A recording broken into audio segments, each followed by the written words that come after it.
জামালপুরের মেলান্দহ উপজেলার ঝাউগড়া ইউনিয়নের রায় পলাশতলা এলাকায় রিপন হত্যাকারীদের গ্রেপ্তারের দাবিতে মানববন্ধন ও বিক্ষোভ মিছিল করেছে এলাকাবাসী। বুধবার সকালে ভুক্তভোগী রিপন মিয়ার পরিবার এ মানববন্ধন ও বিক্ষোভ মিছিলের আয়োজন করেন।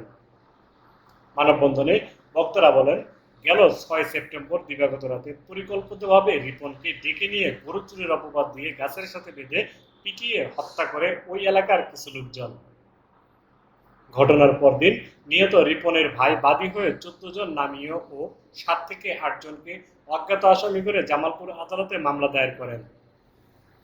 মামলায় উল্লেখ করা হয়, নারী সংক্রান্ত বিষয়ে মামলার প্রধান আসামি মৌলানার বিদেশ থাকার সময়ে তার স্ত্রী রওশনার সাথে নিহত রিপন মিয়ার পরকীয়ার সম্পর্ক ছিল। এর ধারাবাহিকতায় ঘটনার রাতে অন্যান্য আসামিদের পরামর্শে তাকে ডেকে আনা হয়।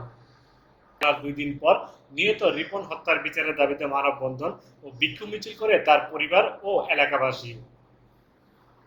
ঘণ্টাব্যাপী এ মানববন্ধনে বক্তব্য রাখেন মঞ্জু আরা, ফরিদ, শিমুল সহ এলাকার অন্যান্য লোকজন। মৌলানার বউয়ের লগে হালকা সম্পর্ক আছিল, এটা আমরা শুনছি। আমার ভাই এটার লাগে বিগত 4 বছর বাড়িতে ছিল না, বাড়িতে আইসে অল্প দিন ধরে আইসে 4-5 মাস ধরে বাড়িতে আইসে।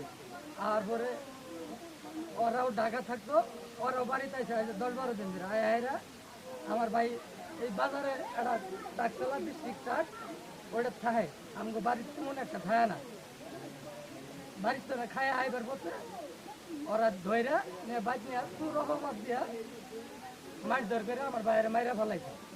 আমরা এটা সুস্থ বিচার চাই, ফাঁসি চাই।